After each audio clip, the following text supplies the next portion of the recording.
जय श्री हरि विष्णु। राधे राधे। माघ मास महात्म्य कथा अध्याय 3।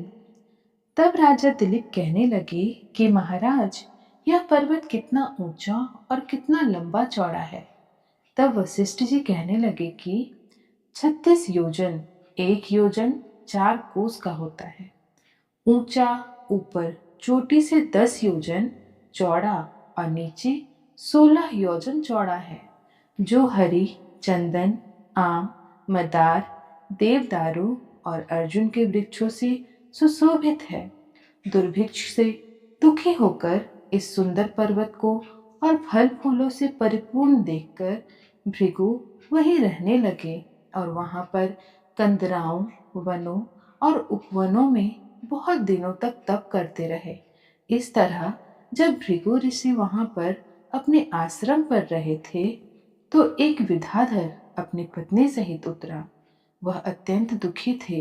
उन्होंने भृगु ऋषि को प्रणाम किया और ऋषि ने बड़े मीठे स्वर में उनसे कहा कि हे विद्याधर, तुम बड़े दुखी दिखाई देते हो, इसका क्या कारण है? तब विद्याधर कहने लगा कि महाराज, पुण्य के फल को पाकर, स्वर्ग पाकर तथा देवतुल्य शरीर पाकर भी मेरा मुख व्याघ्र जैसे है। यही कारण मेरे दुख और अशांति का है। न जाने किस पाप का फल है।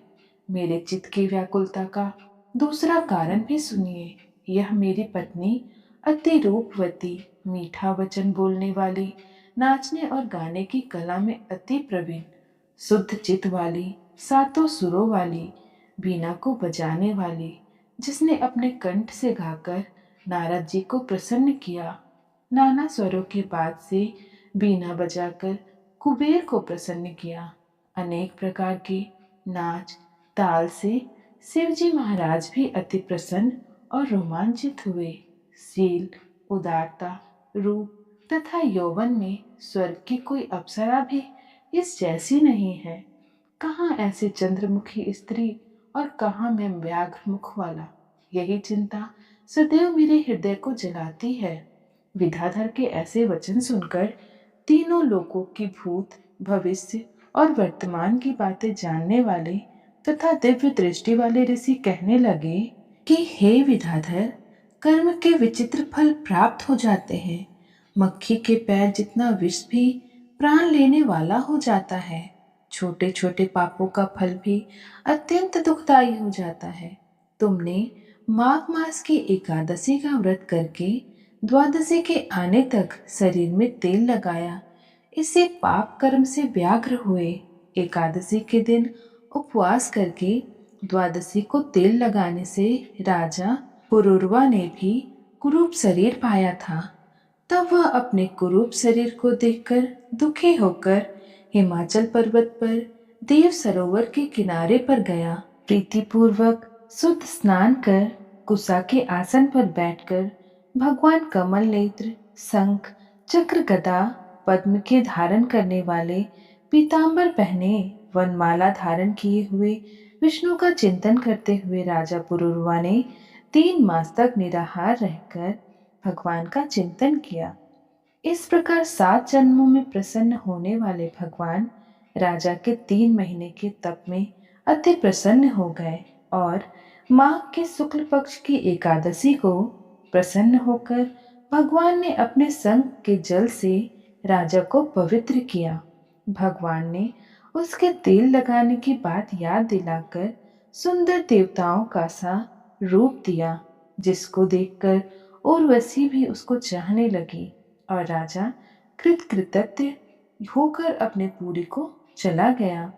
भृगु ऋषि कहने लगे कि हे विद्याधर, इसीलिए तुम क्यों दुखी होते हो? यदि तुम अपना यह राक्षसी रूप छोड़ना चाहते हो, तो मेरा कहना मानकर जल्दी ही पापों को नष्ट करने वाली हेमकुंट नदी में माघ में स्नान करो, जहाँ पर ऋषि सिद्ध देवता निवास करते हैं।